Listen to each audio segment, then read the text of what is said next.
Lời đầu tiên cho phép Mai Thanh xin thay mặt cho công ty CKII Healthcare Việt Nam xin hân hạnh chào mừng quý bác sĩ đã dành thời gian quý báu tham dự chuỗi chương trình webinar nghiên cứu các bài giảng Unsual chuyên gia phần 2. Vâng, và để tiếp nối thành công của chương trình webinar ở phần 1, hôm nay chúng tôi xin gửi đến quý bác sĩ bài giảng về siêu âm 3D buồng tử cung với nội dung bao gồm các giá trị trong chẩn đoán dị tật và cập nhật phân loại biến thể buồng tử cung.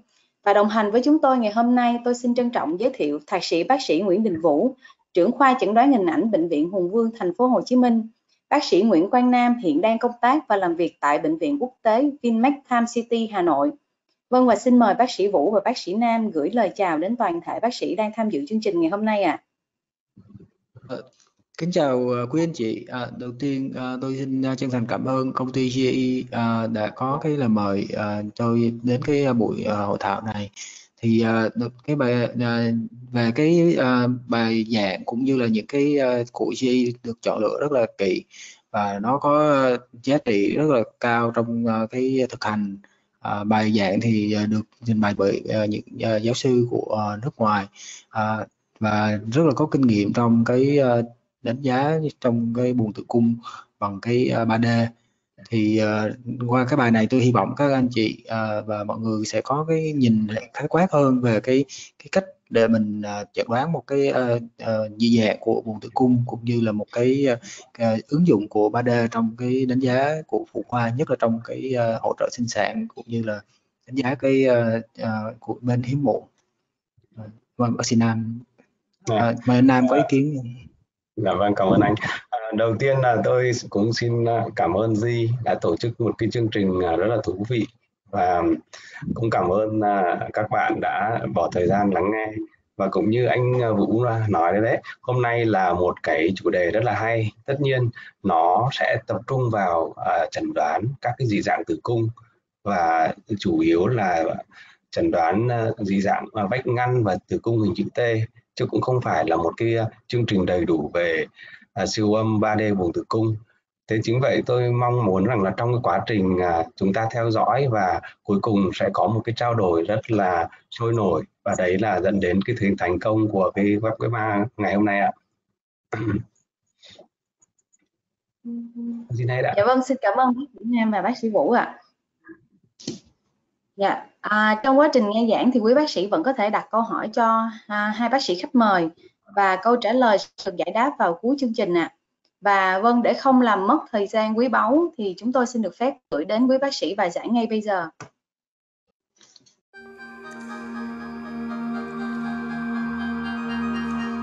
Thank you for coming to listen to me. So just a little bit of a background. I started doing ultrasound in 2009, and it's only been 10 years, and now I'm an expert. So definitely this is something that is very achievable, and I've been lecturing for a few years. So luckily we have moved beyond the plastic model in order to be able to diagnose and explain things to our patients.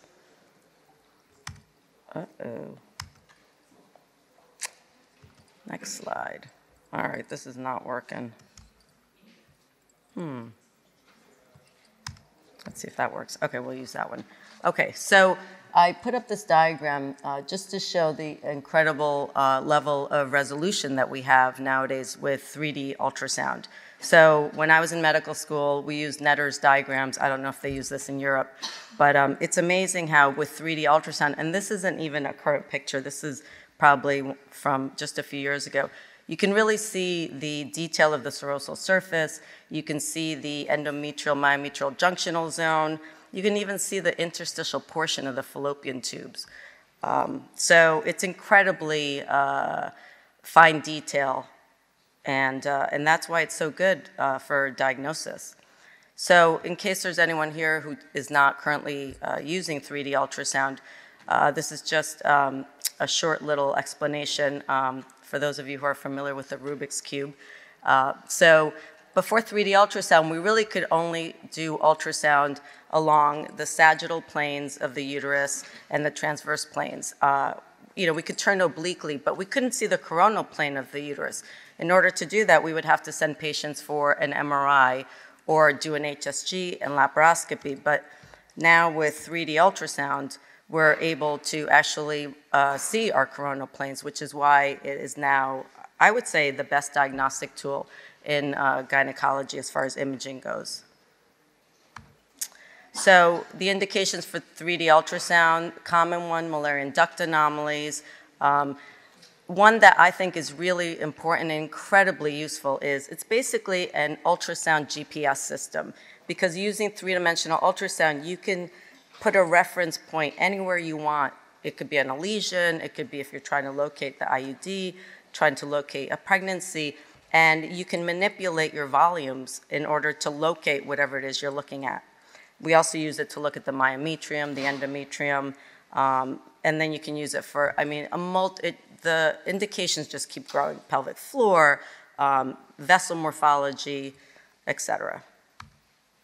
So here, here we're doing conventional ultrasound, which is where we all start, usually two-dimensional ultrasound.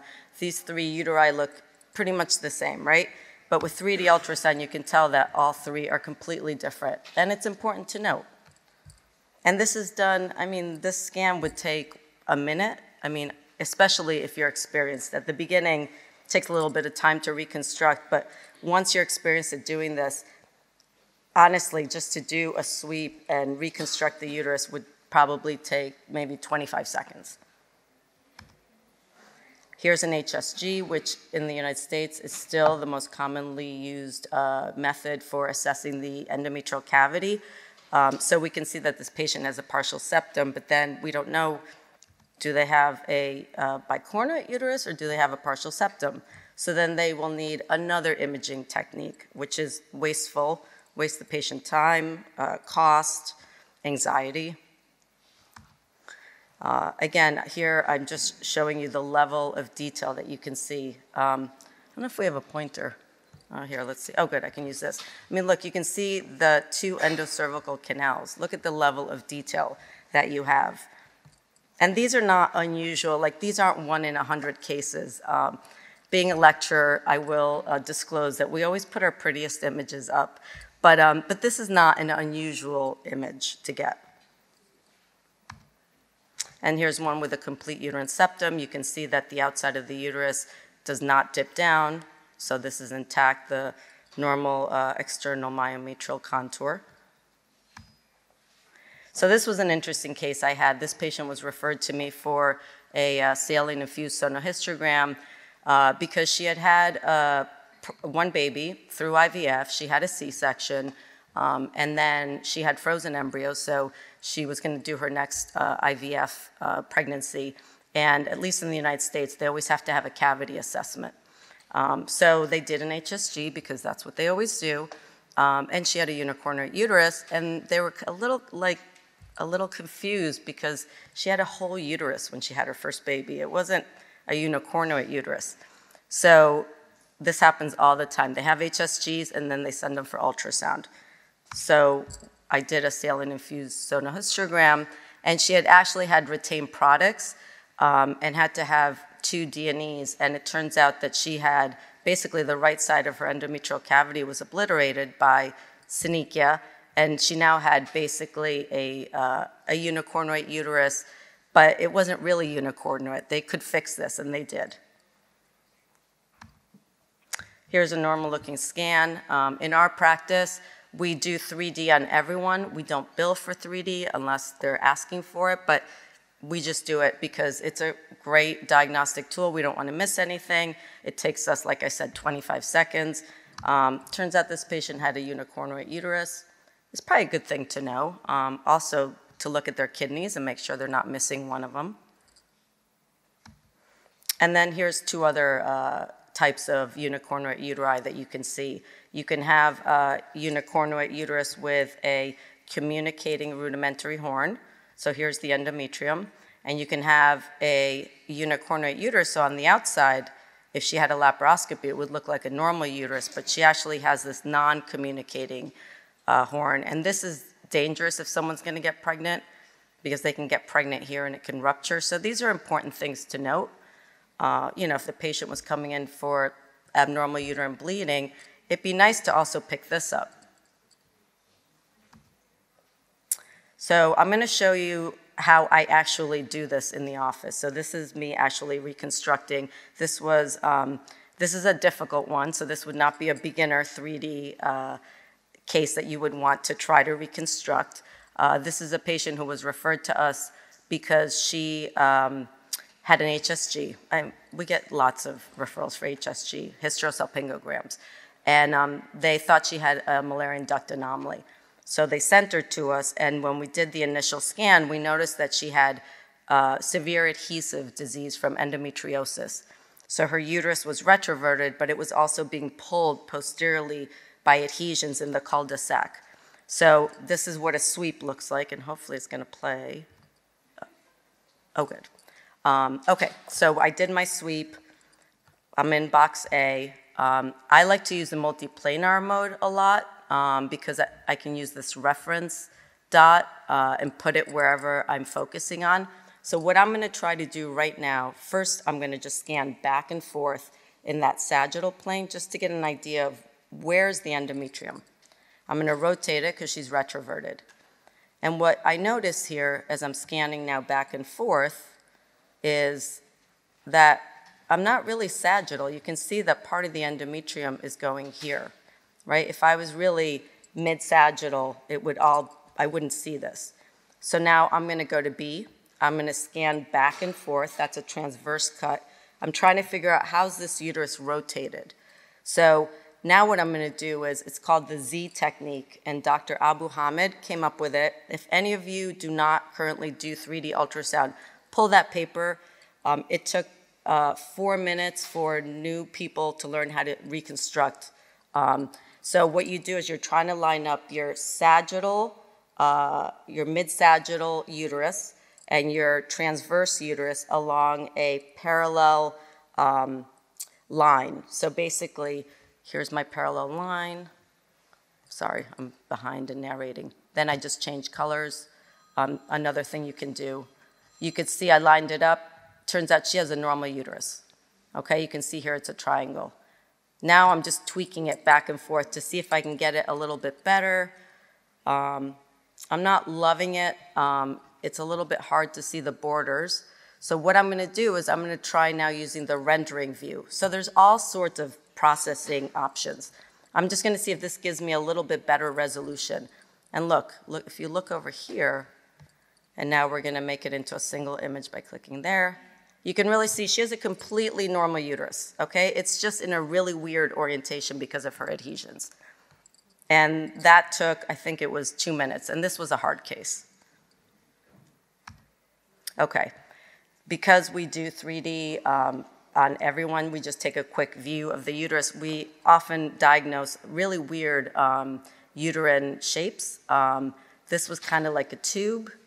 I don't know what to call these, but these are just things that we found incidentally, or sometimes I think this patient had recurrent losses. Here's another one, and here's another one. Like I said, it's also really good to look at acquired, other types of lesions, for example, adenomyosis, fibroids, polyps, and endometrial synechia. Here's a nice normal uterus. This is actually a patient I just saw this week. You can really look how beautiful the endometrial myometrial junctional zone. It's this hypoechoic halo around. That's normal, okay? This is one of the ones that takes 15, 20 seconds. Now compare that to this. This is a patient with adenomyosis. This is a patient with adenomyosis where I was using the inverse mode, and there's all sorts, everyone's eyes are different. You have so many different options to personalize what works best for you. And here's a unicornuate uterus with adenomyosis.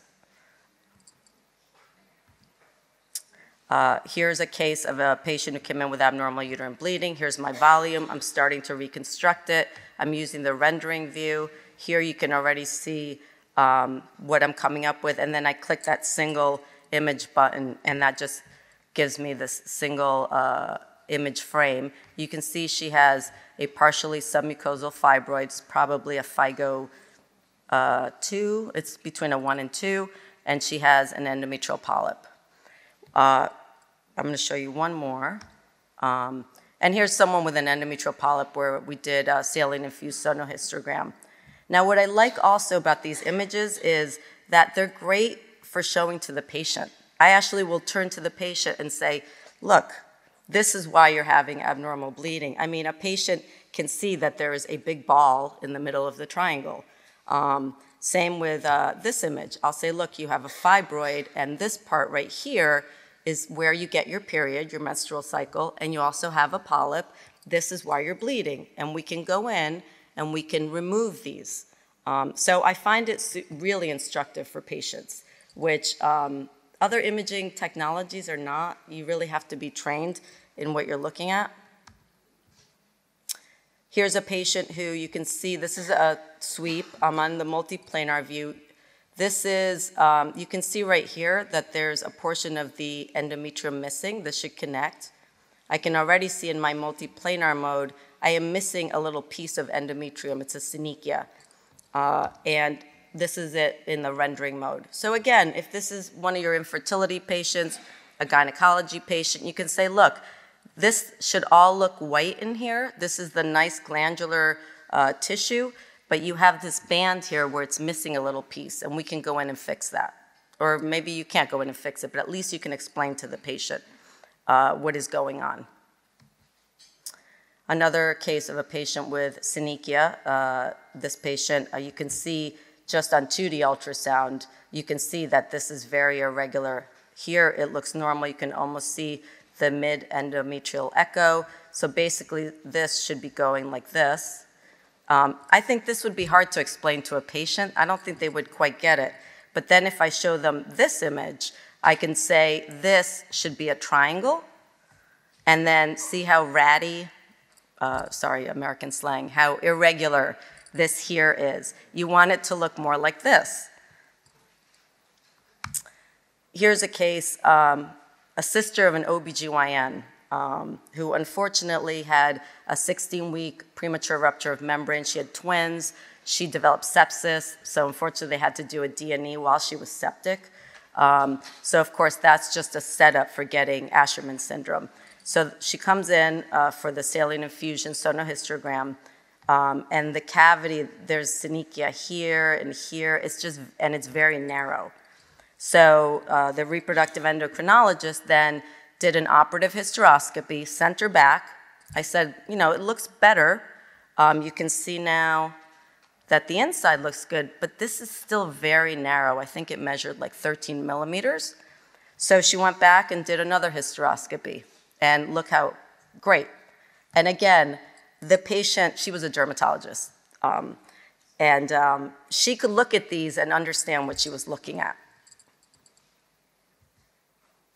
It's excellent for pregnancy location. So even if you're not a gynecologist and you do mostly obstetrics, like I said, it's a GPS system. So these are two patients with partial septums. One has a pregnancy in the middle, and here is a pregnancy on each side. This is an angular pregnancy, so it's not actual ectopic. It is connected to the endometrial cavity. So partial septum, you can see it is connected. And then I'm just showing it to you in a different, I like to call them Snapchat screens, or basically you can hit all these different options. This is just a smoother lens, if you will. Same exact image, just different post-processing option. And then here's 4 different patients with different pregnancy locations. This one, unfortunately, the pregnancy was in the muscle. I've never seen that before. It was an intramyometrial pregnancy, ectopic. This is an angular pregnancy, and this is an interstitial ectopic pregnancy. You can see it's separated from the endometrial cavity. Same with this one. And these are really, once you become experienced, it takes just a few minutes, as opposed to sending the patient for an MRI, right? They have to have, 30, 45-minute MRI, then the radiologist has to read it, and then it's hard. I don't know how to read MRI. I'm an OBGYN. I know how to do this because I grew up with Netter diagrams. This was a case referred to me. She was a 42-year-old patient. She had IVF. they put 3 embryos in, and then they did an ultrasound, and this is what they saw. So they could see that there was an intrauterine pregnancy, but they didn't know what this was. They were concerned. Was this a heterotopic? So they sent her to us, and I did a 3D volume. I'm going to show you how I reconstructed it. So I took my 3D volume along the transverse plane. So, and I'm going to now use the rendering view. When you see this green line, that's render. And basically, I'm just rendering, sorry, you don't want to read my email. So I'm rendering, I'm focusing on the endometrial cavity. You can see this is where the rendering view shows up. All right, I'm going to turn it right side up. I'm going to make it a little smaller so it all fits in my screen. And then I'm going to scan back and forth through the endometrial cavity. All right, I see there's an intrauterine pregnancy there, and I really see the borders well of the endometrium. Now, I want to see what is the structure that they were worried about that I clearly see. So I'm going to focus on that, and I'm going to render that. I'm going to put that into my rendering box. And it's starting to show up right here. Okay? Now, you could have diagnosed this on 2D ultrasound. It did look like a fibroid, but I wanted to prove that it was a fibroid and that it wasn't a heterotopic pregnancy. So you can clearly see this is very separate, and it's just an intramural, well, it's actually a subserosal fibroid. Diagnosis made, didn't take that long. She has 1 intrauterine pregnancy, and it's normal. For IUD location, this is very common, so I'm just going to show you some images.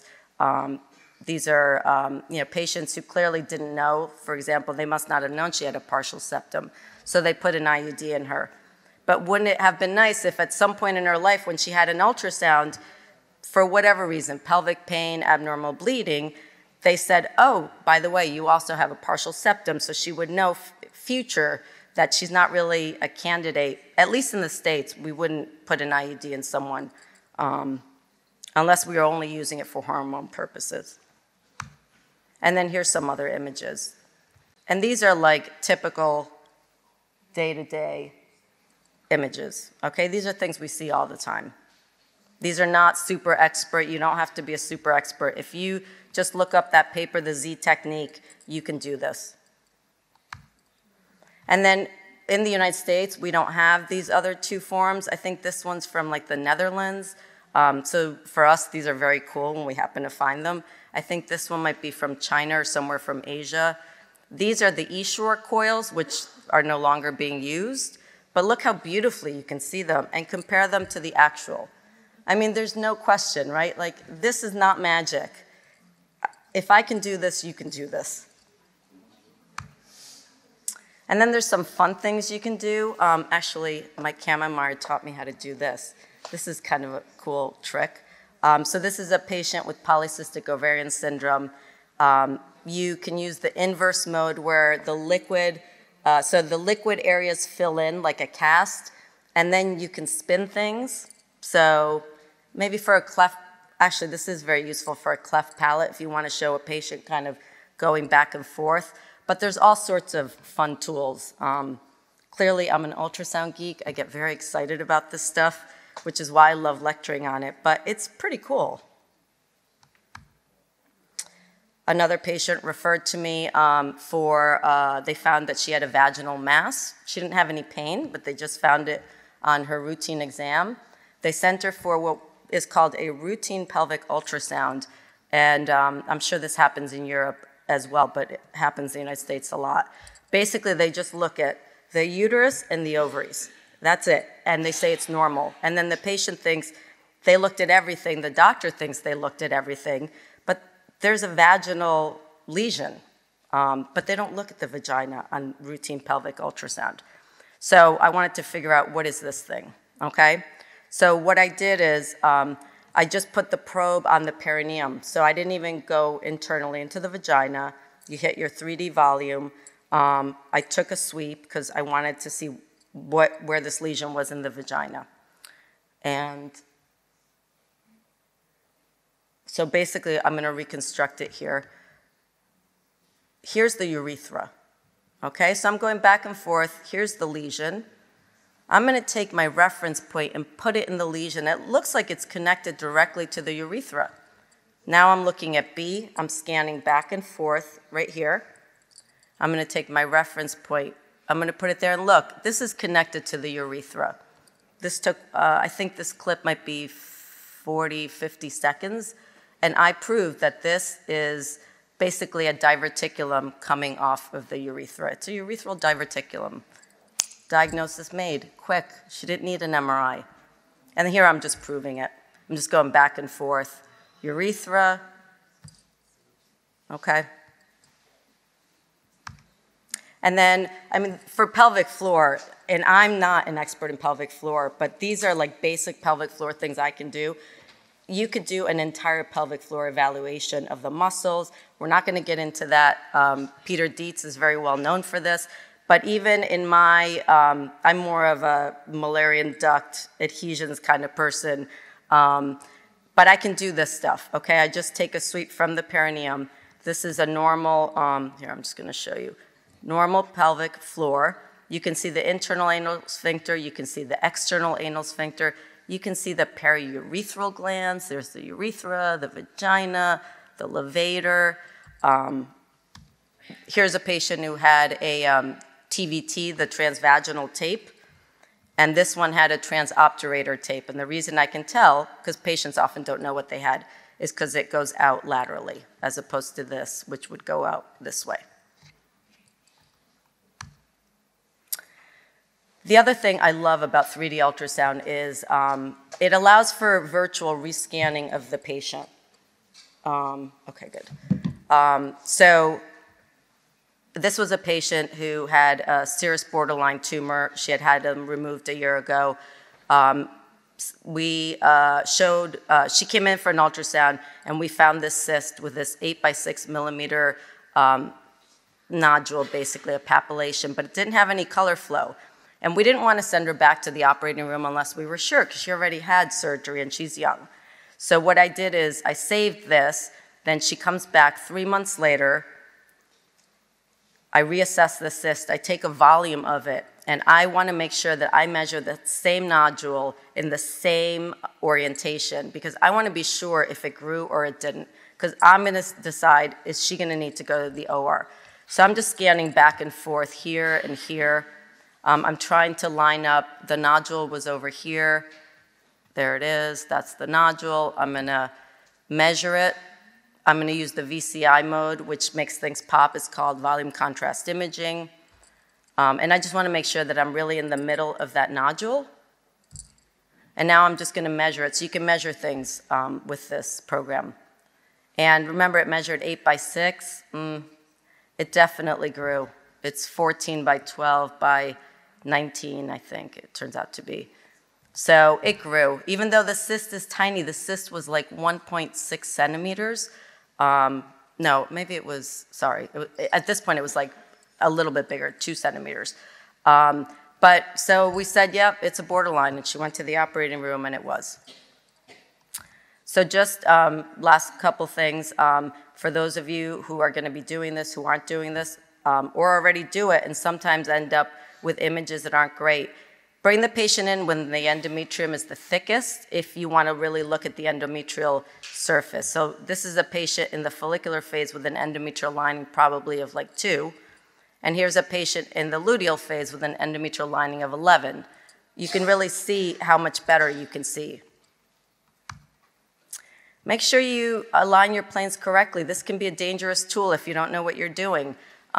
We have sonographers, we have technicians that do the initial scan, and then we go in the room. She thought this patient had a partial septum, but no, she was cutting the uterus in, she was cutting the endometrial cavity and missing part of it.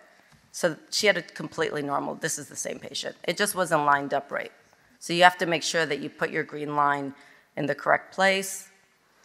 And lastly, hopefully, if there's any of you that aren't using it or are going to use it, hopefully for other purposes, this is just a summary of what the advantages are of really getting good at 3D ultrasound.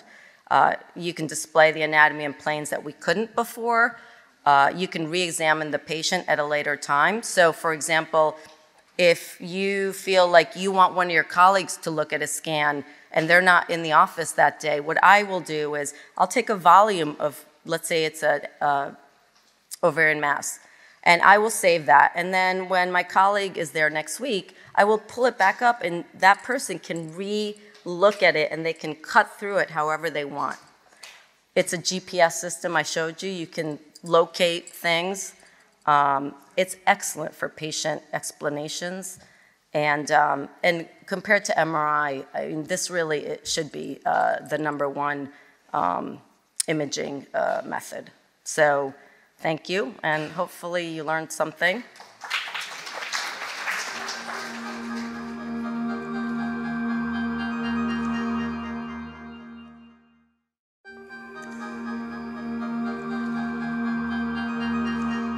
Thank you very much for using your time to be here and to discuss about uterine anomalies. It's a topic that it's so interesting for me, and I guess it's for everybody that works with gynecology, and it's a hot topic too. So this particular topic, it's being currently very discussed. It's how to distinguish between normal arc weight versus septated or T-shaped uterus, because without that definition, we cannot advance in our knowledge. Well, regarding the disclosures, I'm one of the main authors of the 2 CUM studies that I will talk about, the one on septated uterus that was published in 2018, and one on T-shaped uterus that is in press right now.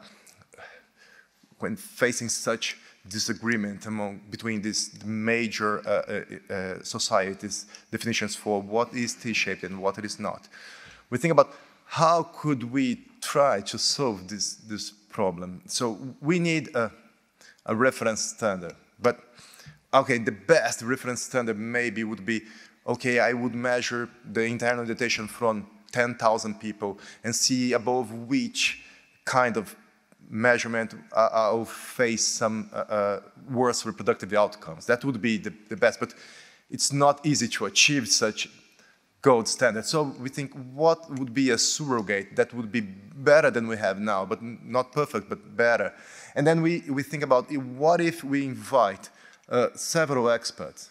Because I guess if I am on my practice, and I would be able to send my image to several experts, top experts, and have a consensus among them, that would be definitely very good. But this is not applicable to real life. So maybe a measurement could achieve similar standards. So that would what we thought.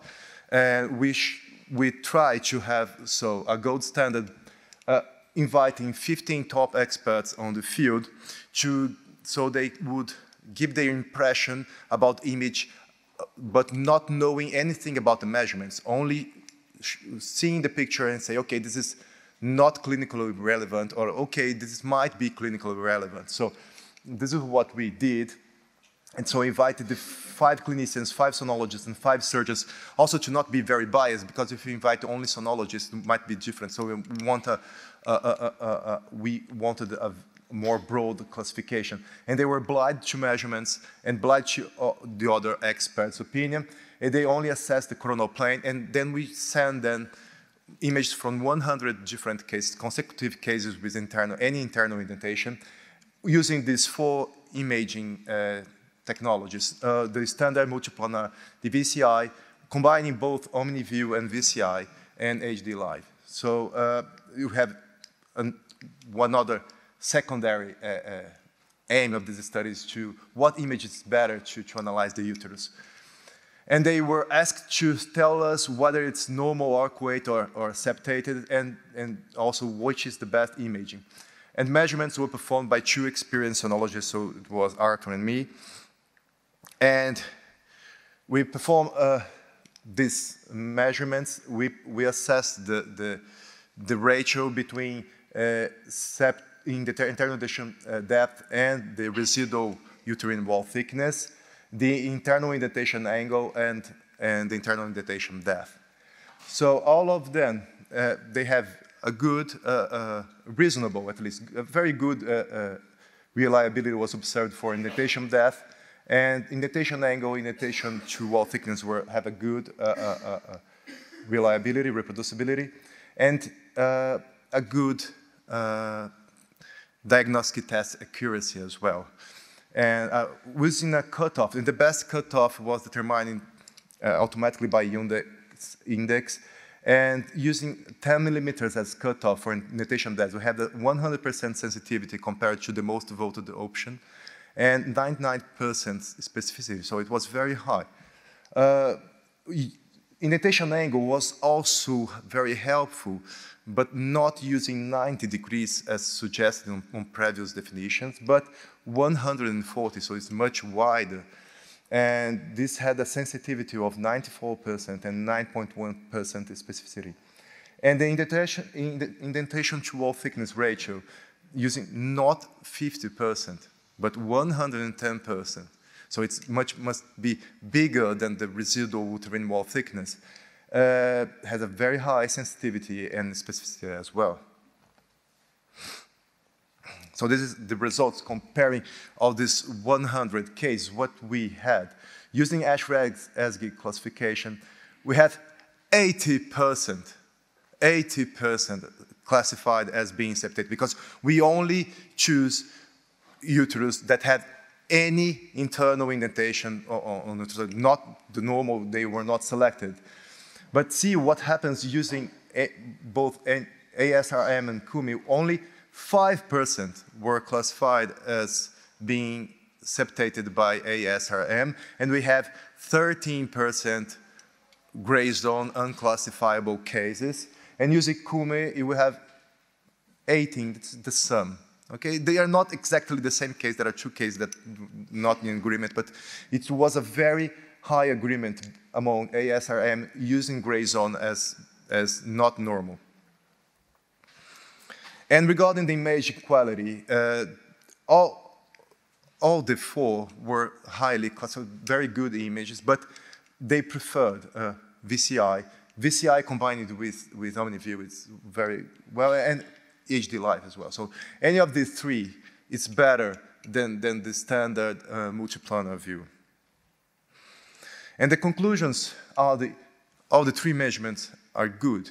So, but the cutoff points that were previously selected, arbitrarily selected, are not in agreement with the blinded opinion of experts. Maybe experts would say, okay, 9 degrees is good, but when they don't know the measurement and they choose whether it's clinically relevant or not, they would not use 50%, but more than 100% for indentation to uterine wall thickness ratio, and indentation angle when it's lower than 140 degrees. It's might be already classified as septated.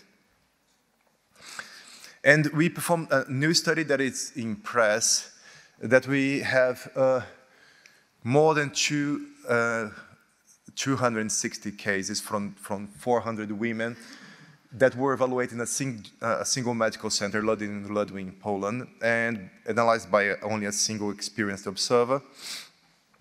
And the uterus were classified as being septated by Ashby-Asgi, CUMI, or ASRM. And what we noted is the prevalence of septated uterus was only 5% using ASRM criteria. It was 12% using CUMI, because there are a lot of gray zone cases using ASRM, but it was 30%. And this is all cases, all women, consecutive women going to a reference center, not selected by, so it's a very high proportion of septated uterus. And the case with infertility, there is very small difference between the prevalence of having septated or not. So it puts a lot of question whether this has any impact on fertility. But regarding previous miscarriage, we can see a big difference. It's much higher, the prevalence of septated uterus, particularly using ASRM and the CUMI, so they are statistically significant. Using Ashby-Asgi, the proportion is so high in both, so it's 42% people with miscarriage, 30% in people without miscarriage, so it's... not significant different.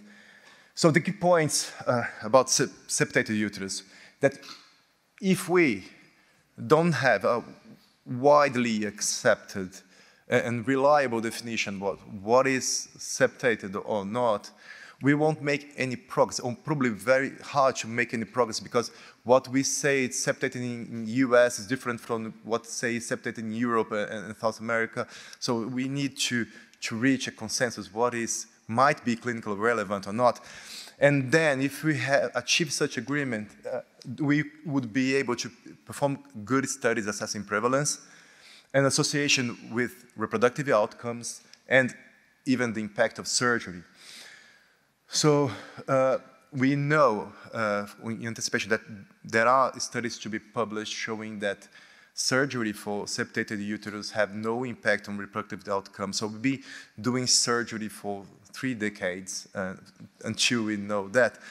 Maybe because we are operating normal uterus, because if you use Asher's classification, we would be operating almost everyone. Maybe we need to be more restrictive on what is a septated uterus. So the result of the intervention might be different if we have more important indentation.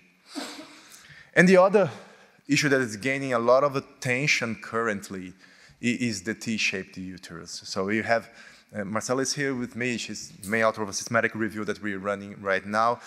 And we have more than 30 studies and 10 studies published on the past couple years. So this is one study a picture of the study we recently published in OOG on T-shaped. And we use now only for HD Live and OmniView combined with VCI because they were selected as being the best imaging techniques, so we skipped the other 2. Then facing that problem as well, we run a similar study that we did for septated uterus, but now for T-shaped uterus. So we selected among more than 2,000 cases, 100 cases that we find that had any lateral indentation. So these were the first part of the study to screen uterus, and then we send images from this 100 uterus to 15 top experts in the field, 5 clinicians, 5 sonologists, and 5 surgeons. And the measurements, it was 15 measurements, were performed again by 2 experienced sonologists. So we performed a lot of measurements. I will not explain all of them. There are 15 measurements. There are 12 images, but there are images with 3 and 2 measurements. So we performed several measurements of this uterus for all of them. What we see is what we expect about the agreement among top experts. So even when sent to top experts, and I believe that if we send it to everyone, the agreement would be even lower. The agreement was not so good. The kappa index goes from 0.3 to 0.5. It's fair to moderate. It's not good agreement among. So it is quite possible if you send the same image to 2 different experts to rate for you, they will say, okay, this is a T-shape, this is normal. And so the agreement was close to 8% of the cases. Regarding the measurements that we performed, only 3 of them, of these 15, had a reasonable diagnostic test accuracy using the most voted option as the reference standard. But they have a considerably good diagnostic test accuracy. It was the lateral indentation depth, the lateral indentation angle, and a new measurement that we call the T-angle measurement. All of them had a good area on the ROC curve, and they have a high correlation with the total sum of votes. I'm sorry. Oops. So what we see, we measured the angle of the lateral indentation, and this is a little bit tricky to assess the indentation, lateral indentation depth, because we need to find thank you very much. We need to find the internal walls. And this is not so easy to be performed. And to do that, we actually need using OmniView. It's much simpler to identify the internal walls using OmniView than using other imaging techniques. But using OmniView, there is a good reliability, so this is one important measurement. And the other measurement is this, what we call the T-angle. That is, we choose the point, the most lateral point of the cavity, go to the other side, and then choose the apex of the lateral indentation. So this is the T-angle. And if it is lower than 40 degrees, there's a high chance of being classified as T-shaped. So these three measurements have fair to moderate inter-observer reproducibility. So the two sonologists, Arthur and me, we have a totally independent analysis.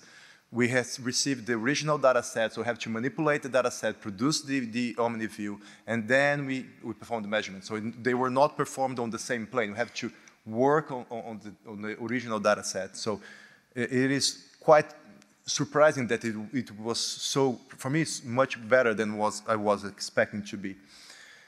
And what we saw compared to the most voted option by the experts, if the uterus don't have any of these three criteria reached that we saw previously, if the angle is not lower than 130, if the depth is not higher than 7 millimeters, and if the T-angle is not lower than 40 degrees, if none of these three are reached, we have 56 cases, and none of those were voted, have more than 8 votes as being T-shaped.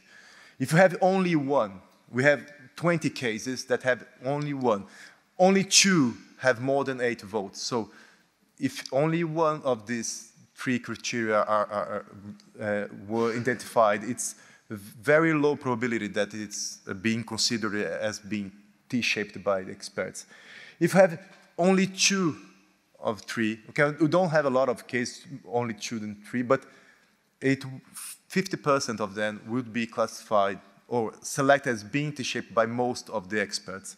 And when all these 3 were achieved, then we have more than 90% chance of being voted by the experts as being T-shaped. So the doubt is whether using 2 out of 3 or all 3 as being T-shaped or not. And again, now assessing the diagnostic test accuracy of this index, the separated index, and also combining them. If you use the lateral indentation angle, the sensitivity was 80%, and we have a very high specificity of 96%. The lateral indentation depth has a higher sensitivity, but a lower specificity. And the T-angle had a reasonable sensitivity and specificity as well. Again, if you use only 1 and 3, we have 100% sensitivity, but the specificity is very lower. It's only 70%. Using 2 of 3, we have a slight decrease in the sensitivity, but we have a huge increase in the specificity. And when we combine all 3, we have a great decrease in sensitivity, but we have a good gain in specificity too. And what we know now about T-shaped, so we are now conducting a systematic review on the topic. We have found 33 studies between 1979 and 2009, and 10 published on the last couple of years. We find several different definitions for T-shaped, most of them based on subjective impression. There are some measurements too, but most of them, they are based on subjective impression. And we didn't find any good study on intervention. Most of them are just retrospective studies of what happened when you perform metroplasty on such a uterus. So this is the most common type of study, and the most common conclusion is that the surgery is good, but there is no comparison, no control group, and since we don't have a widely accepted classification, maybe they are just operating normal uterus and finding the results that would be expected by women who have a normal uterus too. Other thoughts on this problem is that we can maybe use other technologies when using contrast sonography. And we can use, for example, what we call the hysterosound or ABC to perform measurements. Maybe they are more reliable, I don't know. We need to study about that. For example, whether we can assess also the volume of these cavities, of these points, and maybe this might be more reliable because there is a transient T-shape because the uterus have more contractions or not, but this is another for the future. I want to thank a special thank to Arthur and Inga Ludwig and Marcela Coelho Neto that's here with me, and thank you everyone for keeping here and for this presentation. Thank you very much.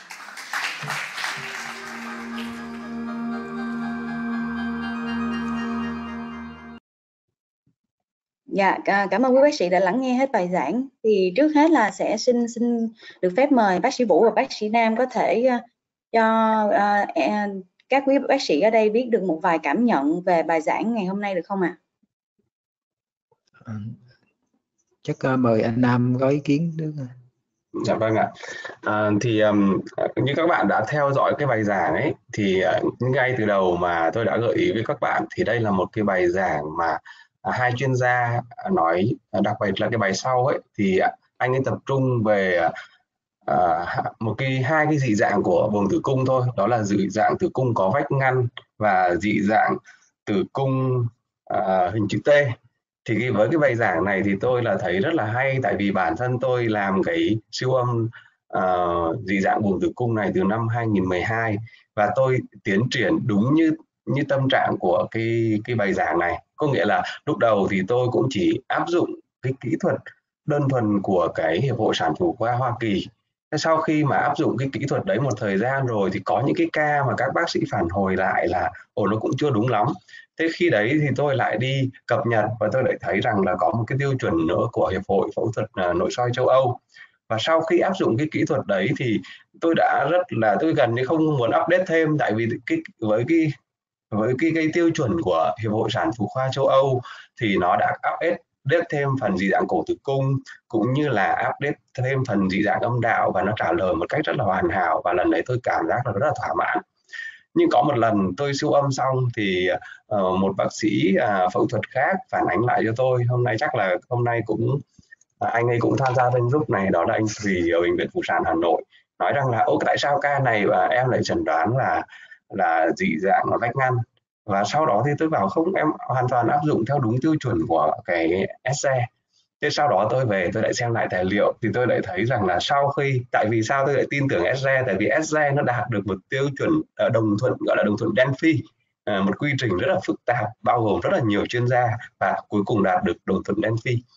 Nhưng sau đó nó vẫn có những nhược điểm nên là người ta mới đưa thêm một cái tiêu chuẩn của các chuyên gia. Và cái tiêu chuẩn của anh ấy trình bày hôm nay ở 3 điểm là vừa là góc này, vừa là độ sâu này, và vừa là tỷ lệ của cơ tử cung. Thì tí nữa chúng ta sẽ làm rõ các phần đấy, nhưng đấy là một cái tiêu chuẩn khá là hoàn hảo. Đấy là cái phần dị dạng tử cung. Và các bạn hiểu rằng với cái bài giảng của anh này thì anh chỉ tập trung vào cái tiêu chuẩn chẩn đoán về vách ngăn buồng tử cung. Còn cái phần thứ hai anh ấy trình bày là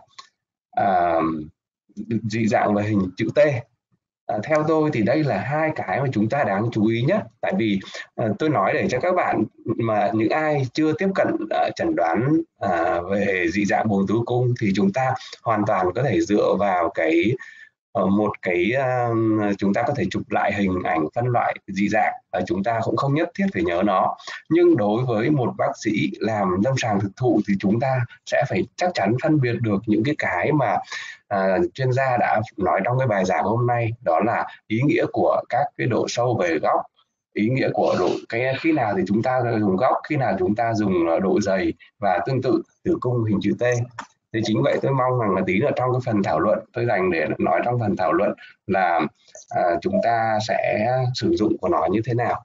Và nếu mà câu hỏi nhiều thì chúng ta sẽ tập trung vào trả lời câu hỏi. Còn nếu câu hỏi không nhiều thì chúng tôi cũng có thể sẽ trao đổi thêm về cái cách sử dụng các cái tiêu chuẩn này để các bạn tránh bỡ ngỡ. Tại vì khi tôi tiếp xúc cái này thực sự là tôi cũng thấy bỡ ngỡ, và khi chúng ta phải làm sai trên thực tế rồi thì chúng ta mới hiểu rằng là cái tiêu chuẩn nào nó thực sự tin cậy. Ngoài ra thì khi mà các chuyên gia trao đổi ấy thì là khi người ta xây dựng tiêu chuẩn này là những cái hình ảnh 3D cực kỳ chuẩn mực và người ta đưa ra những tiêu chuẩn này. Nhưng khi chúng ta thực hành trên lâm sàng ấy thì không phải bao giờ cũng có những hình ảnh rất là chuẩn mực như này. Thế chính vậy, chúng ta là bác sĩ lâm sàng, chúng ta phải biết rằng là trong cái hình ảnh chúng ta thu được cụ thể của ngày hôm đấy nó không được đẹp lắm, thì chúng ta áp dụng tiêu quy chuẩn nào để nó đạt được một cái độ chính xác cao nhất. Đấy là phần bài giảng của tác giả phía sau. Còn sau phần bài giảng của tác giả phía trước thì nói tổng quan hơn về cái phần siêu âm, tác dụng của siêu âm 3D. Thế thì dành cho những cái bạn mà chưa bao giờ dùng cái siêu âm 3D này thì tôi cũng bật mí là chúng ta hoàn toàn có thể làm tất cả các cái kỹ thuật mà bà ấy nêu ra. Thậm chí bà ấy nêu ra còn chưa đủ và chúng ta còn làm đẹp hơn, tốt hơn trong hàng ngày. Và khi chúng ta đã làm cái 3D này rồi ấy, thì chúng ta nhiều khi sẽ bị nghiện. Tại vì tôi trước đây thì tôi nghĩ rằng là 2D cũng có thể chẩn đoán được những cái bệnh đấy nếu một cái bác sĩ có kinh nghiệm. Thế đó, thì trong cái đợt dịch này thì tôi thì luôn luôn có một cái phòng siêu âm 4D với cái máy E10 rất là đầy đủ đầu dò. Thế trong đợt dịch này có thỉnh thoảng tôi phải sang một cái phòng cấp cứu để siêu âm những cái bệnh nhân cấp cứu, và ở đấy không có cái đầu dò. Thế có một hôm thì tôi làm một cái buồng tử cung, và khi tôi không có công cụ 3D thì thật sự tôi thấy bị bỡ ngỡ. Mặc dù tôi đã là người thực hành cái siêu âm 3D rất là nhiều rồi, nhưng khi gặp một cái bệnh nhân cần đến cái đầu dò 3D và khi không có đầu dò 3D thì thật sự một cái chẩn đoán bản thân mình đưa ra nó cũng không bỡ ngỡ. Thì đấy là những cái gợi ý để các bạn có thêm cái nhiệt huyết và có thêm cái hứng thú với cái bài giảng hôm nay, và để các bạn đặt ra nhiều câu hỏi hơn. Dạ vâng, xin được phép mời anh Vũ ạ. Cảm ơn bác sĩ Nam có rất nhiều cái ý cũng rất là giống tôi. Thì về cái bài giảng của giáo sư ở bài đầu tiên thì chủ yếu là cô ta giới thiệu về một số cái cách ứng dụng của 3D đối với sản phụ khoa. Trong đó một số cái mà cô có vẻ thích nhất có vẻ như là tìm được những cái vị trí mà cô nói là cái 3D là chính là cái GPS để đánh giá được cái vị trí của tổn thương. Cái hai nữa là cô sẽ sử dụng để trong những cái chẩn đoán những cái bất thường mà lành tính, ví dụ clip hoặc là những cái nhân sơ, những cái bất thường của buồng tử cung. Ngoài ra thì cô cũng có ứng dụng trong những cái trường hợp của bất thường của dị dạng tử cung, nghi ngờ bất thường dị dạng tử cung hoặc là những cái dính lòng tử cung, thì cô cũng đưa ra một cái khái quát sơ lược về những cái ứng dụng của 3D. Cái này rất là cần thiết đối với một bác sĩ sản phụ khoa, tại vì với những cái mình biết được nó ứng dụng như thế nào thì mình sẽ ứng dụng và nó sẽ cung cấp cho mình rất là nhiều cái hữu ích. Ví dụ như cô không phải là chuyên gia về sàng chậu, nhưng mà cô cũng có thể sử dụng 3D để cô quét cái sàng chậu và cô đánh giá được một cái túi thừa của cái địa đạo. Đó cũng là một cái thường là dành cho những bác sĩ phụ khoa thì đúng hơn, nhưng mà cô cũng có thể ứng dụng được 3D để mà xác định được cái vị trí của cái khối đó nằm thế nào, liên quan thế nào đối với cái đường đi của địa đạo. Thì đó là cũng một cái ứng dụng mà cô rất là tâm đắc. Còn cái bài thứ hai của ông giáo sư này thì ông này thì đó là một cái ông giáo sư khá là nổi tiếng trong cái ông không phải là một giáo sư mà chuyên làm sản phụ khoa thông thường. Ông là một cái giáo sư về chủ yếu là về y học sinh sản, là về hiếm muộn. Ông sẽ là có rất là nhiều cái bài nghiên cứu, có gần hơn 500 bài nghiên cứu về những cái hiếm muộn. Trong đó thì ông thường xuyên về cái lĩnh vực siêu âm. Thì những cái ứng dụng của ông là ông chủ yếu là nghiên cứu về những cái vấn đề mà còn tranh cãi trong những cái của bên hình ảnh học của bên hiếm muộn, là cái bất thường về tử cung có vách.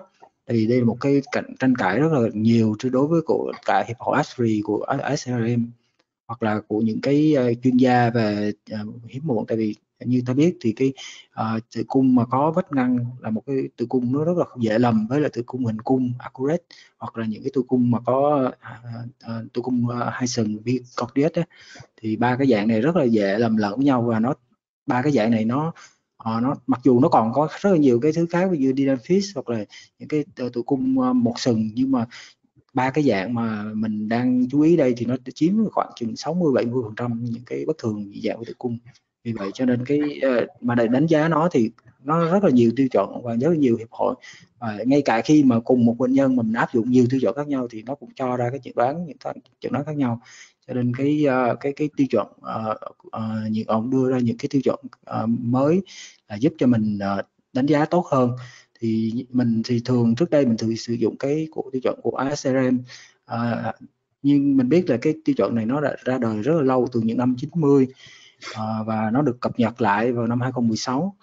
Còn cái tiêu chuẩn Unsual thì được ra đời năm 2013. Thì cả hai tiêu chuẩn này mặc dù nó cập nhật và nó cũng đã nhiều lần, nhưng mà nó vẫn có những cái điểm mà nó vẫn người ta gọi là gray zone, không xác định nó là chính xác. Cho nên cái bài giảng này ông đang nói về cái tiêu chuẩn mà CUMI của những cái chuyên gia, là ta đánh giá dựa trên những cái đo đạc để ta cho ra những cái chẩn đoán nó có một cái tính lặp lại. Có nghĩa là khi mà sử dụng cái tiêu chuẩn này thì người này chẩn đoán thì như thế này thì người kia sẽ cũng có chẩn đoán giống như vậy, tránh cái chuyện là người này chẩn đoán thế này rồi người kia chẩn đoán khác. Thì hai bài giảng đều rất là giúp ích cho mình trong cái chuyện mà mình thực hành, và mình hiểu rõ được cái khi mình sử dụng cái bạn này thì mình có những cái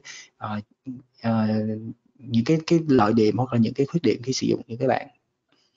Cảm ơn. Dạ vâng, xin cảm ơn bác sĩ Vũ và bác sĩ Nam ạ.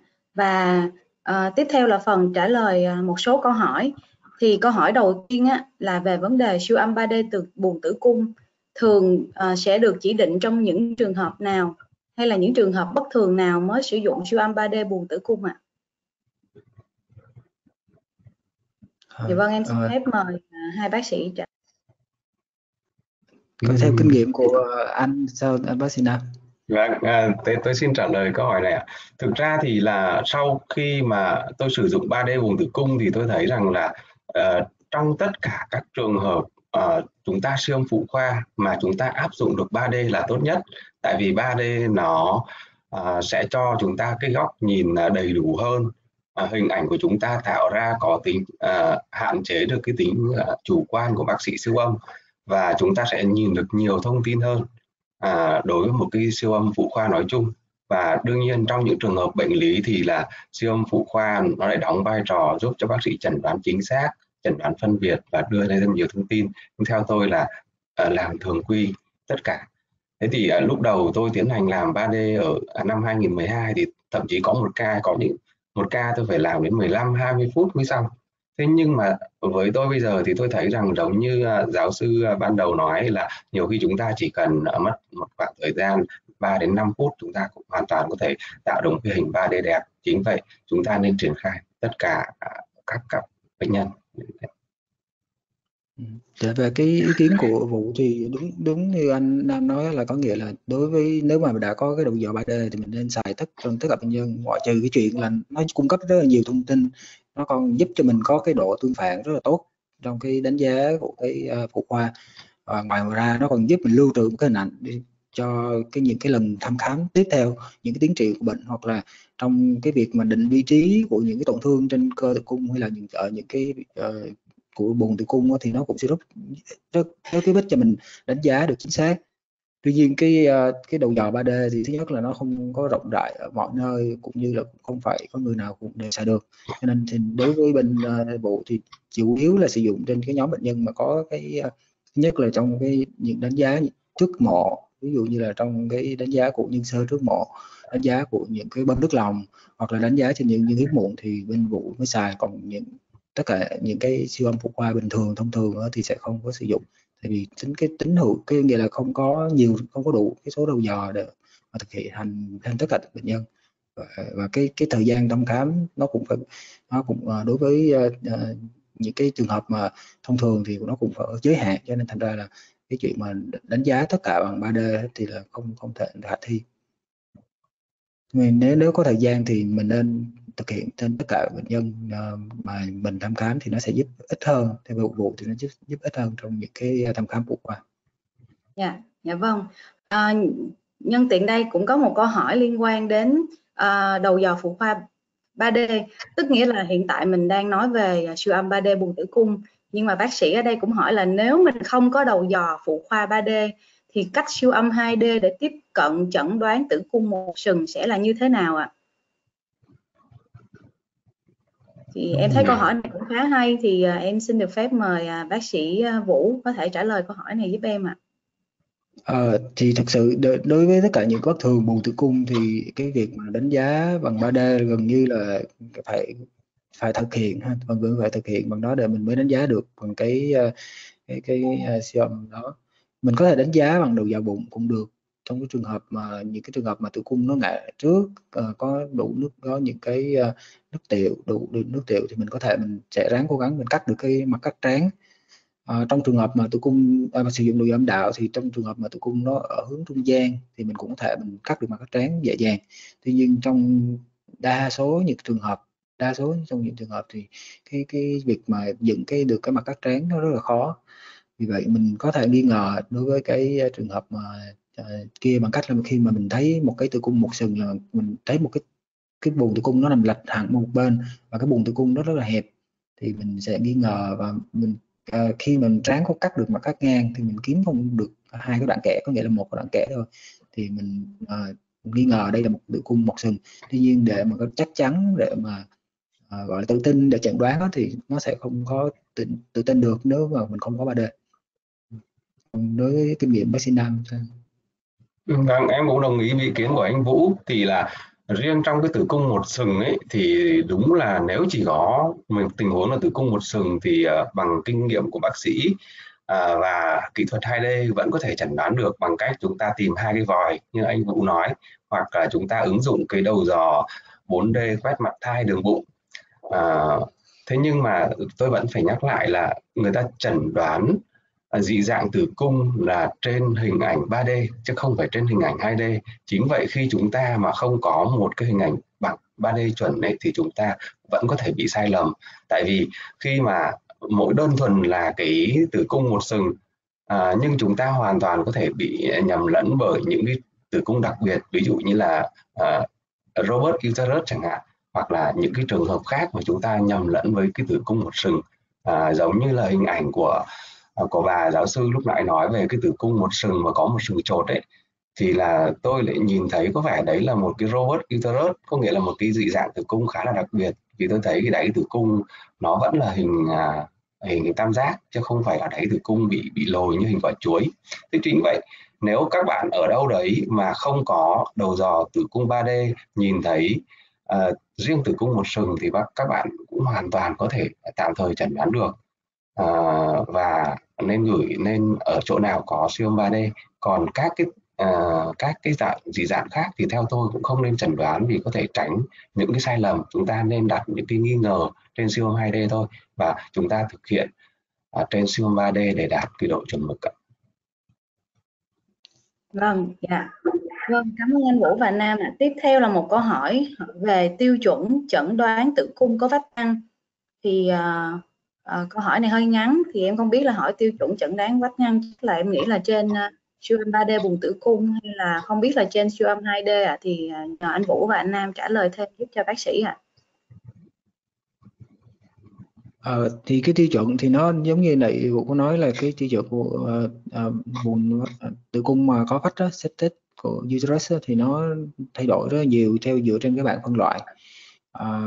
Ví dụ như là của AFS thì nó phải là cái lọm ở phía cái vùng nội mạc thì phải trên 15 mm, trên hoặc bằng 15 mm, và nó có cập nhật thêm là trong cái góc của cái vách đó nó phải dưới 90 độ, nghĩa là góc nhỏ dưới 90 độ.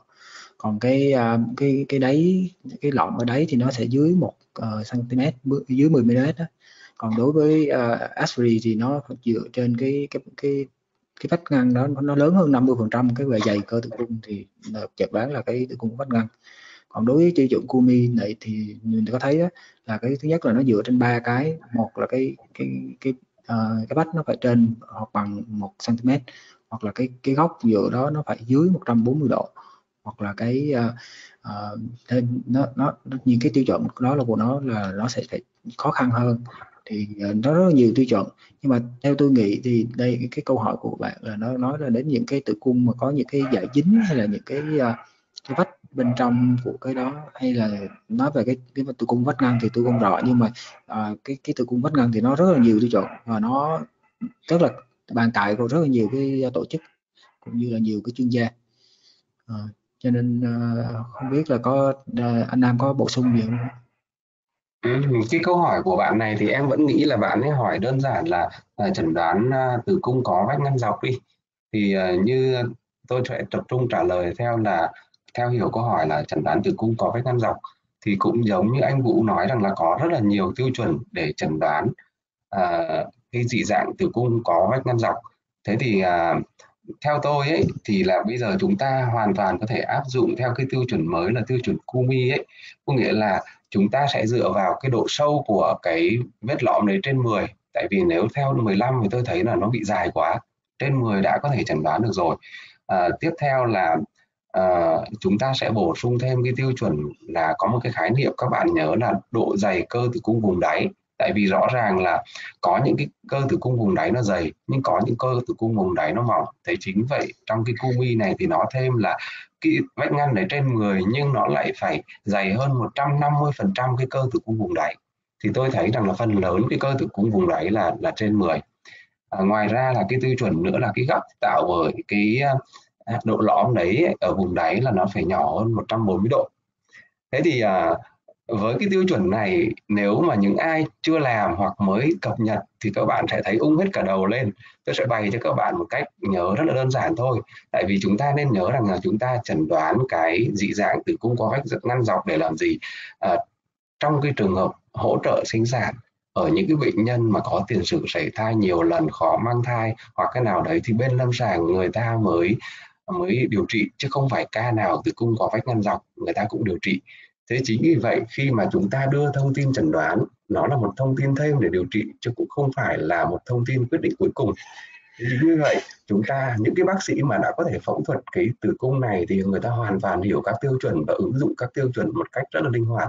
Nhưng ở trong khía cạnh chúng ta là bác sĩ chẩn đoán hình ảnh thì tôi nghĩ rằng các bạn sẽ làm cho tôi một việc. Cái này đầu tiên chúng ta có các cái tiêu chuẩn trong điện thoại của chúng ta, tiêu chuẩn của Mỹ, tiêu chuẩn của SGE và tiêu chuẩn của CKII.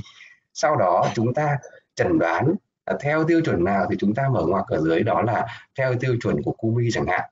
Thế thì tôi bày cho các bạn một cách nhớ mà tôi hiện tại đang áp dụng, đó là để tăng cái độ nhạy lên thì chúng ta phải chọn những cái tiêu chuẩn nào mà cái vách ngăn nó vừa phải thôi. Ví dụ như là tiêu chuẩn của CKII nó đưa có trên 10 là được rồi. Nếu chúng ta áp dụng tiêu chuẩn trên 15 thì chúng ta sẽ bị bỏ sót, có nghĩa là độ nhạy của chúng ta bị thấp đi. Nhưng chúng ta không hề sai, chúng ta nói rằng là chúng ta áp dụng theo tiêu chuẩn CKII là cái độ nhạy, cái vách ngăn này chỉ còn độ lớn hơn hoặc bằng 10, cái là cái độ dày vách ngăn. Thế thì trong cái bảng ông ấy đã tổng kết rất là rõ là với cái tiêu chuẩn là chúng ta tính độ nhạy và độ đặc hiệu. Nếu tiêu chuẩn của tính cái độ dày vách ngăn lớn hơn 10 thì chúng ta đã có độ nhạy là 100% và độ đặc hiệu là 99%. Có nghĩa là chúng ta đã hoàn toàn có thể chẩn đoán được tất cả các cái ca bị dị dạng buồng tử cung. Nhưng cái độ đặc hiệu của nó đến 99%, đó là một cái độ đặc hiệu rất là cao rồi. Khi mà tranh cãi thì chúng ta mới áp dụng thêm các tiêu chuẩn khác, như là tiêu chuẩn là độ dày cơ tử cung so với độ dày cơ tử cung vùng đáy hoặc là các cái góc, và chúng ta nên mở ngoặc ra là chúng ta áp dụng theo tiêu chuẩn nào để người đọc cái kết quả đấy người ta hiểu thôi, chứ chúng ta cũng không nên băn khoăn nhiều. Đây là ý kiến của tôi là như thế. Vâng, dạ em xin cảm ơn bác sĩ Nam, bác sĩ Vũ. Câu hỏi tiếp theo sẽ về các bác sĩ có thể cho biết vị trí của tử cung, thời điểm nào trong chu kỳ kinh nguyệt có làm ảnh hưởng chất lượng hình ảnh 3D buồng tử cung hay không? Và thời điểm nào là lý tưởng để hẹn bệnh nhân làm 3D buồng tử cung ạ?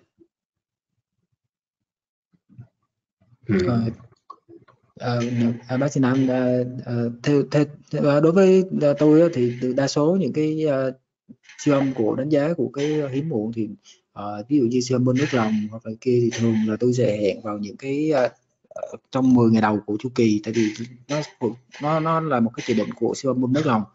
Tuy nhiên để mà thấy được rõ được cái buồng tử cung đó, thì cái bề dày nội mạc nó sẽ giúp cho tăng cường cái hình ảnh rất là tốt. Càng cái nghĩa là cái nội mạc càng dày thì nó sẽ cho cái chất lượng của cái hình ảnh 3D nó sẽ càng rõ hơn, tại vì do cái sự tương phản giữa cái nội mạc với lại cái cơ tử cung. Tuy nhiên đối với những cái chỉ định ví dụ như siêu âm bơm nước lòng tử cung thì mình chỉ thực hiện ở 10 ngày đầu của cái chu kỳ thôi, và cái nước vừa bơm buồng tử cung nó sẽ giúp cho mình tăng cái độ tương phản lên rồi, và nó không có cần thiết phải đợi cho đến dựa vào cái chu kỳ sau, nửa chu kỳ sau. Không biết kinh nghiệm của anh Nam sao? Vâng ạ, kinh nghiệm của em thì lại trùng hợp với cái trình bày của giáo sư lúc đầu, giáo sư nữ ấy, thì là khi mà chúng ta làm siêu âm ở cái ngày rụng trứng ấy, có nghĩa là pha tăng sinh của niêm mạc ấy, khi niêm mạc hình 3 lá là sẽ cho kết quả tốt nhất. Lúc nãy giáo sư đã đưa một cái hình ảnh rất là rõ là ở cái ngày những ngày sau sạch kinh và cái ngày 14 của kỳ kinh thì nó sẽ cho một cái độ tương phản rất là đẹp và hình ảnh rất là tốt. Thì tôi đã đọc một cái nghiên cứu và tôi không nhớ tên, thì là một cái ông ấy làm rất là cầu kỳ. Ông ấy đưa ra một cái nghiên cứu là cái khả năng phát hiện bệnh lý buồng tử cung, tất cả các bệnh lý buồng tử cung ở các giai đoạn siêu âm khác nhau trong kỳ kinh. Ông ấy chia ra là sau sạch kinh 3 ngày, từ 3 đến 5 ngày, sau đó là từ ngày 10 đến ngày 14, sau đó ngày 15 đến ngày 19 và ngày 19 đến sắp rụng trứng, sắp hành kinh. Thì ông ấy đưa ra là cái khả năng phát hiện của cùng một bác sĩ trên một bệnh nhân như thế thì hoàn toàn khác nhau ở các chu kỳ. Và cuối cùng ông ấy đưa ra một cái khuyến cáo rằng là để mà siêu âm 3D buồng tử cung tốt nhất là chúng ta làm ngày từ 15 đến 19 của chu kỳ kinh. Thì bản thân tôi thì tôi thích là từ ngày 12 cho đến ngày 16 hơn, tại vì sau cái ngày 18, 19 thì có một số bạn chu kỳ kinh ngắn thì đã có thể chuyển sang pha 2 rồi. Chính vậy niêm mạc nó tăng âm, làm giảm cái khả năng phát hiện các bệnh lý buồng tử cung. Và trong cái tiêu chuẩn này thì tôi cũng nhắc lại với các bạn một chút là do chúng ta đo độ sâu của vết lõm để chẩn đoán dị dạng rất là quan trọng. Chính vậy nếu một cái buồng tử cung niêm mạc nó chưa tốt, nó sẽ cho hình ảnh vách ngăn giả. Tôi đã gặp rồi, có nghĩa là gì? Khi niêm mạc nó còn gầy, thế chứng vậy chúng ta đo cái hình lõm có vẻ nó rất là sâu, nhưng khi ngày 14 của kỳ kinh thì hình dạng thể tích của buồng tử cung nó được căng lên giống như một cái bong bóng được thổi đầy đủ hơn ấy. Thì cái tiêu chuẩn chẩn đoán là người ta chẩn đoán lúc mà ở ngày 14 đến 19, chứ không phải tiêu chuẩn chẩn đoán dị dạng tử cung là những cái trường hợp mà tử cung mà niêm mạc còn rất là mỏng. Tất nhiên cái điều này nó chỉ gặp cá biệt ở một số ca rất là cá biệt thôi, chứ còn phần lớn các ca thì chúng ta đều vẫn có thể làm được ở các thời điểm khác nhau. Vâng, dạ cảm ơn bác sĩ Nam, bác sĩ Vũ. Câu hỏi tiếp theo sẽ là về việc nếu mà không có đầu dò phụ khoa 4D thì có thể sử dụng đầu dò khối Clinched 4D đường bụng tái tạo được 3D buồng tử cung không ạ? Cái việc sử dụng đầu dò 3D trên đường bụng thì nó cũng tương tự giống như đầu dò của phụ khoa 3D. Tuy nhiên nó sẽ hình ảnh nó sẽ không rõ được, tại vì mình thứ nhất là mình cần cái bàng quang để cho thấy được hết cái bụng cái tử cung, và chính vì cái vị trí đẩy cái bàng quang giữa cái bàng quang với tử cung á, làm cho cái độ sâu của cái việc mà mình lấy thể tích nó rất là sâu, và cái hình ảnh lúc đó nó sẽ không đẹp như là hình ảnh của cái 3D đầu dò 3D phụ khoa. Và một điều nữa là cái đầu dò 3D phụ khoa nó có cái góc quét nó rất là rộng, nó rất là rộng đến 120 độ, trong khi đầu dò của 4D mà convex bình thường nó chỉ có cỡ được khoảng 70-80 độ là cao, nên đôi khi mình một số cái tử cung lớn mình có thể mình sẽ không quét được hết. Nhất là những cái trường hợp mà tử cung mà mà có thai hay là gì đó, mình quét trên đường bụng có thể mình không thấy được hết hai cái tử cung, hoặc là mình chỉ thấy mất một phần của cái tử cung. Thì theo kinh nghiệm của anh Nam thì sao? Vâng, thứ nhất là em cũng đồng ý với anh Vũ là cái đầu dò đường bụng đối với siêu âm 3D phụ khoa thì chỉ có tính chất tham khảo khi chúng ta không có đầu dò âm đạo, hoặc có những trường hợp không thể làm đầu dò âm đạo mặc dù có. vì tử cung nó treo cao quá, trong trường hợp mổ đẻ mà dính lên nhiều ấy thì chúng ta lại có thể sử dụng cái đầu dò đường bụng để thay thế. Nhưng mà tôi xin nhắc lại các bạn là chúng ta làm 3D để làm gì? Để chẩn đoán. Thế thì trong hai cái bệnh lý mà chúng ta phải chẩn đoán đó là gì? Có polyp hay không chẳng hạn, có dính buồng tử cung hay không chẳng hạn, có các cái tổn thương trong nội mạc tử cung hay không chẳng hạn. Thì nếu chúng ta không có một cái hình ảnh chi tiết, ví dụ như khi chúng ta làm niêm mạc bằng đầu dò âm đạo với niêm mạc bằng đường bụng, chúng ta thấy rằng có hai hình ảnh hoàn toàn khác nhau. Thứ hai nữa là độ phân giải rất là khác nhau. Thế thì trong cái bài trình bày về siêu âm 3D buồng tử cung mà tôi có nói chuyện với các bạn cách năm ngoái thì tôi đã thấy trình bày cái nghiên cứu của tôi. Và trong cái nghiên cứu của tôi thì thấy rằng là có hai cái ca mà 3D buồng tử cung bảo bình thường nhưng mổ ra nó bất thường. Thế thì sau khi tôi review lại cái ca đấy thì tôi thấy rằng là một ca là bị bỏ sót polyp. Có nghĩa là gì? Cái ca đấy đầu dò bụng cái thai cái tử cung nó bị treo cao. Khi tôi tiến hành quét đường âm đạo thì không thể đánh giá tốt niêm mạc được. Tôi tiến hành quét đường bụng thì đánh giá niêm mạc 3 lá rất là tốt, rất là tự tin, chẩn đoán là hoàn toàn bình thường. Nhưng khi người ta nội soi ra thì người ta thấy vẫn có polyp. Thế chính vì vậy cái độ tin cậy của cái đầu dò bụng không cao. Các bạn biết rằng là cái đầu dò tôi đang dùng để chẩn đoán các bệnh lý qua buồng tử cung là có hai loại đầu dò, loại dò tần số 6 đến 9, 5 đến 9 và đầu dò thứ hai là 6 đến 12. Còn đầu dò bụng của chúng ta chủ yếu là C2 đến 6 chẳng hạn. Thì đấy là những cái đầu dò không có độ phân giải tốt để chẩn đoán chi tiết các bệnh lý trong buồng tử cung. Chưa kể là khi chúng ta quét 3D bằng đường bụng thường quy, nó sẽ gây ra những cái nhiễu, những cái sai số trong cái quá trình chúng ta chẩn đoán. Nên là trang bị một cái đầu dò âm đạo là 3D là một điều cần thiết khi các bạn thực hiện những kỹ thuật này. Và các bạn cứ tin tôi đi là với cái đầu dò, đối với một cái máy tốt bây giờ thì nó chỉ khoảng 100 triệu, nhưng chúng ta sẽ làm được rất là nhiều thứ từ cái 3D buồng tử cung. Dạ vâng. Câu hỏi tiếp theo là xin hỏi các thầy, câu hỏi về siêu âm 3D buồng tử cung có thay thế cho siêu âm bơm nước và chụp phim tử cung được không ạ?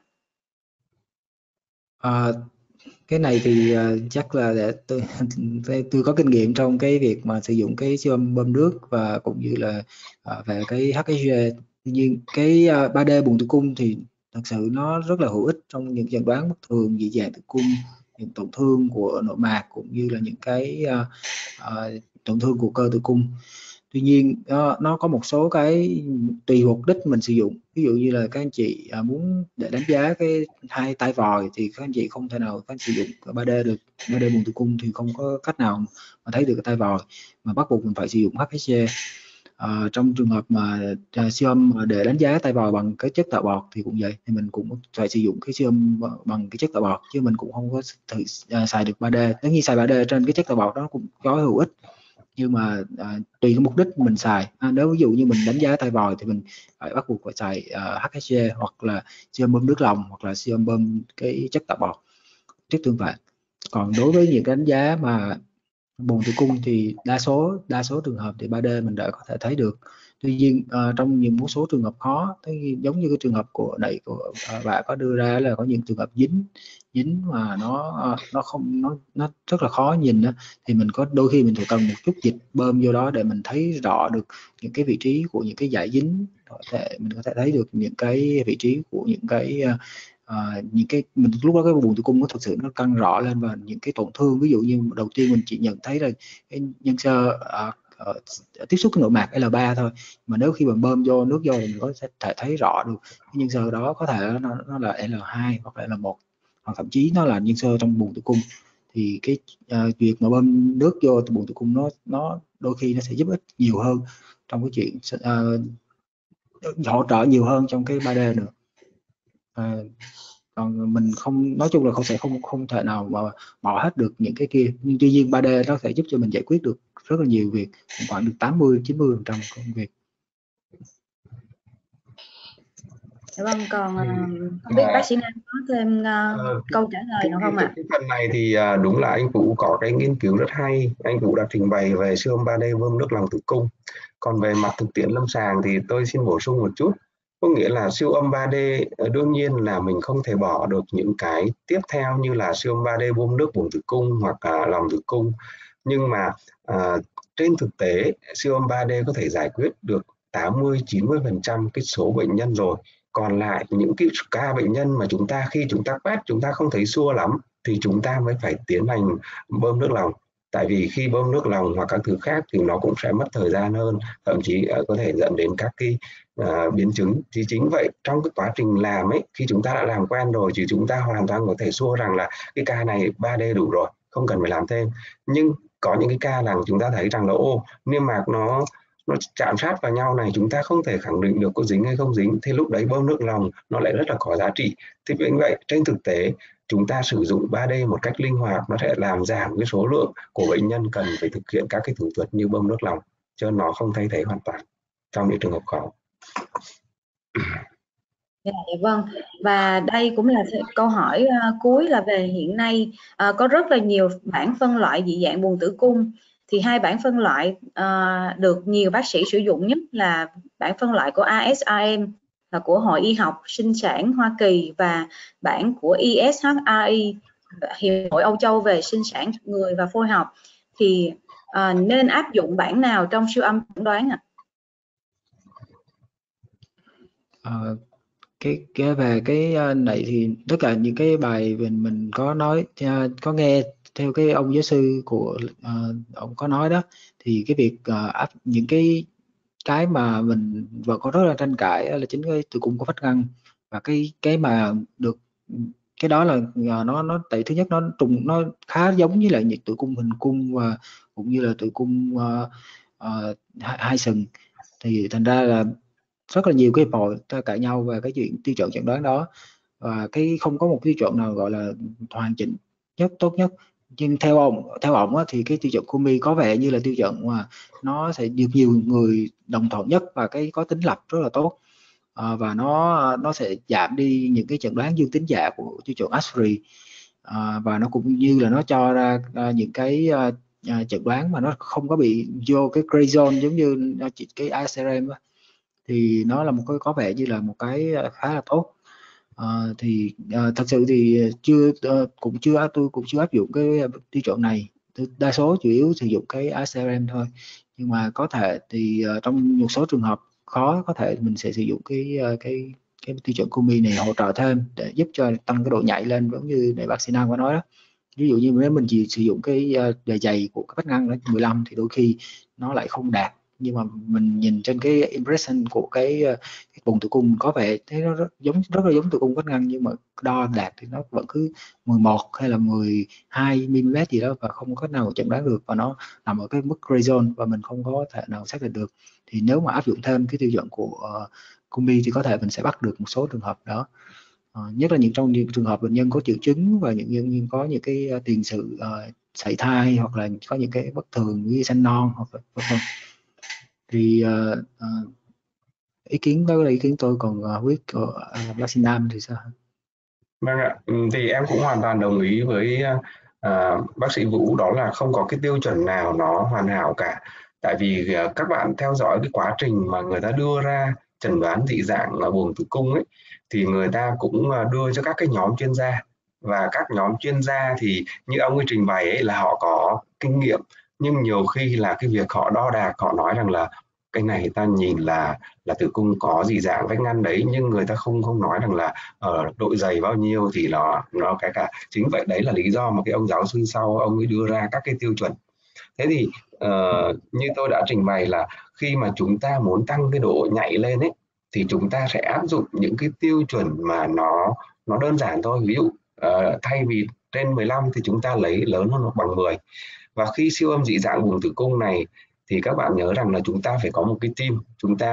Nếu là chúng ta là bác sĩ chẩn đoán hình ảnh thì chúng ta siêu âm dành cho các cái bác sĩ phẫu thuật của chúng ta, và dành cho chính bệnh nhân của chúng ta có triệu chứng hay không có triệu chứng, và cần can thiệp hay không cần can thiệp, chứ không chỉ đơn thuần là cái tiêu chuẩn gì.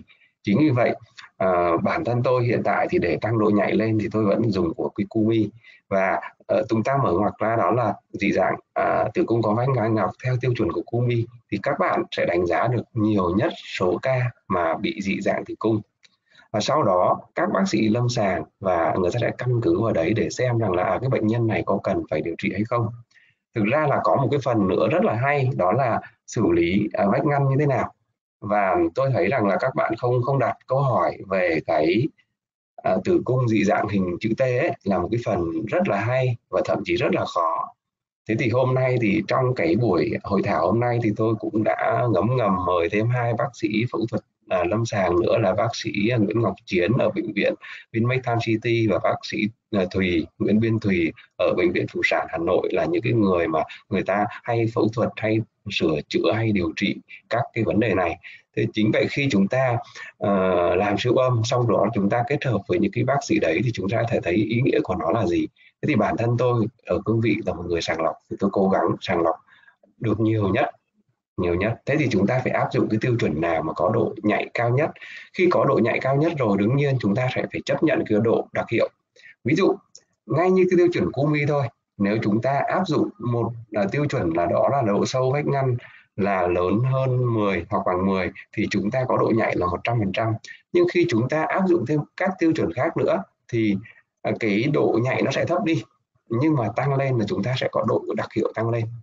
Thế chính vậy là theo tôi là hiện tại thì tôi áp dụng theo tiêu chuẩn CKII, mà tôi khuyến khích các bạn hoàn toàn có thể áp dụng các cái tiêu chuẩn khác, nhưng chúng ta hãy mở ngoặc ra để thứ nhất là có tính thống nhất, thứ hai là tránh những cái tranh cãi không cần thiết, và các bạn cũng phải có cái kết nối với team của mình để xem rằng là cái dị dạng như thế có thể làm được gì trước khi chúng ta tư vấn cho khách hàng, vì nhiều khi chẩn đoán cái dị dạng tử cung có thể làm cho khách hàng khá là sốc. Đấy, quan điểm của tôi là thế đấy. Vâng, và cũng xin cảm ơn bác sĩ Nam Vũ ạ.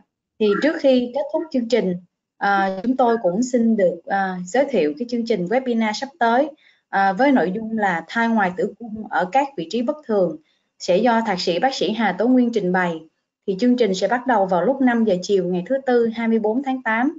Thì kính mong quý bác sĩ quan tâm theo dõi.